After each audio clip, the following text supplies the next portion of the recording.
안녕하세요. 역사 속 그날 그 이야기 속으로 들어가겠습니다. 임금이 죽고서 육신은 능으로 가지만 혼백이 가는 곳은 종묘인지라 이곳에 신유를 모실 때 올리는 존호를 붙여 드려야 하니 생전의 업적을 평가하여 태존이 성종이니 세종이니 하는 식으로 부르던 것이 바로 묘호다. 조 아니면 종으로 붙여진 묘에 꼭 일정한 원칙이 있었던 것은 아니나 대체적으로 나라를 처음 일으킨 왕이나 나라의 정릉이 중단되었던 것을 다시 일으킨 왕을 조로 쓰고 왕의 정통을 계승한 왕에는 종을 붙였다. 조는 창업 또는 중의 업을 남긴 왕에게 붙인다는 생각으로 종보다 격이 좀 더 높다는 생각하는 관념들이 은연중에 생겨났다. 선조, 용조, 정조, 순조도 본래는 종으로 붙였다가 다시 조로 고쳤던 것인지라 조선왕조 역대 임금에서 조자, 묘가 유독 많은 까닭은 여기에 있다. 창업의 유업을 이룬 태조 외에도 세조, 선조, 인조, 영조, 정조, 순조 등과 같이 조자, 묘가 유난히 많은데 반정을 통해 왕위에 오른 임금이거나 국난을 극복했던 임금에게도 조의 묘를 붙였기 때문이었다. 그렇다면 반정을 통해 왕위에 오른 중종은 왜 조가 되지 못했는가? 중종의 묘원을 정할 때 인종 초에 왕이 교수를 내려 선왕이 난정을 바로잡아 반정을 하여 중흥의 공에 있으므로 조로 칭하고자 한다고 했으나 예관들이 선왕이 비록 중흥의 공이 있긴 하나 성종의 직계로 왕위를 계승했으므로 조로 붙이는 것이 마땅하지 않습니다 하고 중종으로 결정되고 말았다. 순조도 본래는 종으로 정해졌으나 조로 바꾼 것인데 강개군 8년 이 문제가 거론되었을 때 윤군수가 창업의 임금의 조라 칭하고 정체를 계승한 임금을 종이라 하는 것이 이 정도입니다. 라고 하여 손조로 바꾼 것이 반대됐다. 허나 허균이나 이이첨리 북인 정권의 실세를 주장해 뒤엎을 수는 없었다. 인조 반정 이후 정경세 또한 조는 공으로 일컫는 것으로 좋고 나쁜 차이가 없는 것이니 본래대로 선종이라 보기시킴이 옳다고 주장했던 의미까지 퇴색되고 말았다.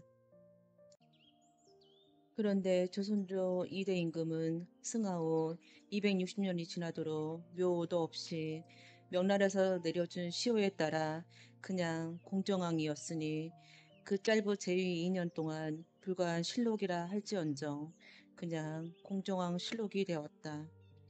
살아선전 눈칫밥을 먹던 임금이라 죽어서도 제대로 대접받지 못한 처지가 되고 말았으니 세월이 흐르는 동안 공정왕의 후손들의 안타까움을 표하며 들고 일어난 적이 한두 번이 아니었다.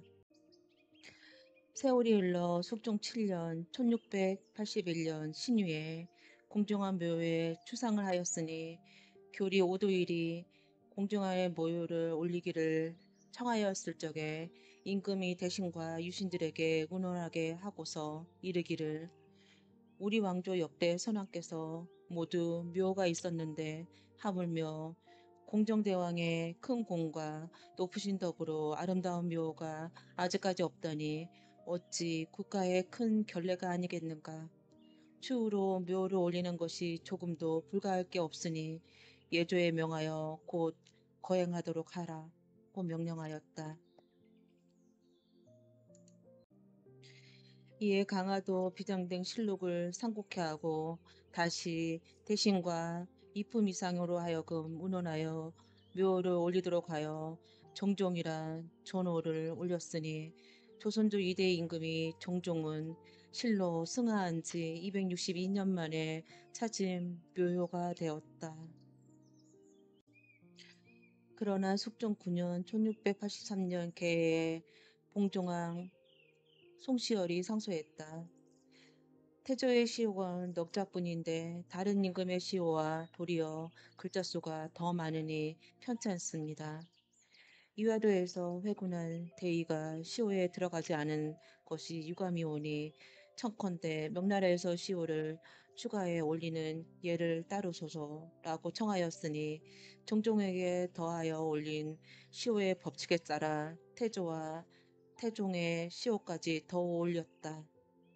그보다 먼저 사관이 공정왕 묘를 일로 송시열에게 자문을 구할 적에 태종이 비록 평소 공정왕의 마음을 잘 체득하게 하였지만 태무에 함께 오르고서야 혼자서만 아름다운 호를 차지하고 있을 때 틀림없이 편치 않았을 것이다 라고 말한 바 있지만 그 누구도 연유를 알지 못하였다. 태종에게 다리를 물려주고 생을 즐긴 지 어언 20년, 세종이 즉위한 이듬해 9월에 승하했던 공정왕은 왜 묘호도 받지 못했을까? 태조 이성계 아들 중에 무인 기질이 뛰어난 이가 정종이었다. 태조를 도와 전장을 누비던 것이 물론 정몽주 착살에도 동참한 바가 있고 실질적인 적정자의 신분으로 왕위에 오른 셈이었다. 비록 제위 기간이 2년에 불과해도 묘유를 올리는 게 당연했다. 그런데 세종은 이를 의도적으로 챙기지 않았다. 제후기난 딱지를 떼지 못했던 조선에서 함부로 묘를 쓸 수 없었던 상황이라 하지만 이미 목조 이하 4대 추존에다 이성계까지 태조로 올린 바 있으니 아직 묘가 정착하기 이전이라는 때문에 설득력이 떨어진다. 그러하니 공정왕에게 묘를 올리지 않았던 것은 다분히 의도적이라 볼 수밖에 없었다. 태종은 왕세자가 아니라 왕세자로 등극했다. 그럼에도 향후 공정왕의 후손들은 더 이상 왕통의 언저리에 두면 안 된다는 비정함에 숨어 있었다. 왕실 정통성 문제가 걸려있기 때문에 공정왕의 후손들을 동일선상에 놓고 보면 향후 후계 구도가 큰 문제가 생길 수 있었으니 예컨대 용비어천가 1장에서 해동 육룡이 나라샤 일마다 촌복이시니 라고 노래했던 6마리 용이란 부왕을 추존했던 목조, 입조, 도조, 환조와 그 할아버지 태조 그리고 태종을 일컫듯이 3대 임금 태종은 정종의 후계자로 왕위를 계승한 게 아니라 태조의 아들로 대통을 이었다는 점을 강조한 것이 다름없다. 정종이 죽었을 때 세종에게 사가의 혈연으로 본다면 백부의 상일 뿐이었지만 왕의 승계의 종통을 따지고 보면 동생으로 형을 계승하는 경우란 있을 수 없는 일, 시험한 법도에 그런지라 종통을 조부상이라 일컫기에 이에 걸맞은 애를 올려야 했다. 하지만 국상을 치르고 난 후 공정에 대한 묘의 논의는 아예 상정조차 되지 않았다. 이는 스스로 결정한 것이 아니라 부왕이 오래전부터 다듬어 놓은 실행 계획서에 차질 없이 실천한 데 불과했다. 이후 지존의 자리를 이용한 수많은 왕들이 자신의 정책 방향을 놓고 신하들과 공방정을 벌일 때 조종조의 뜻이니 선왕의 뜻이니 하는 명분을 무기로 분위기를 반전시킬 수 있었는데 이때의 조종조와 선왕이란 태종과 세종의 후계를 잇는 역대 임금이란 뜻이니 태조의 말 그대로 나라를 세운 임금 그 이상도 이하도 아닌 것으로 치부되기까지 했다. 유교 문화권에서 태종이란 묘가 주는 이미지의 롤모델은 당연 당태종이다. 당나라를 세운 것은 고조이지만 당나라를 있게 한 것은 태종이었기 때문에 신라에서 묘법을 본받은 것이 첫 임금이 삼국통일의 유협을 달성했던 태종 무용환이었듯이 세종은 부왕에게 태종이라는 묘를 안기고자 했다. 당태종에 그러하듯 당을 이은 송나라 역시 태조를 이은 이대 황제가 태종이었으니 조선 임금으로 두 번째 묘를 역시 태종으로 정하려 하는 것은 세종의 욕심으로 3대 임금의 묘가 태종이 되었고, 이런 이유로 2대 임금은 그냥 공정왕이 돼버렸다.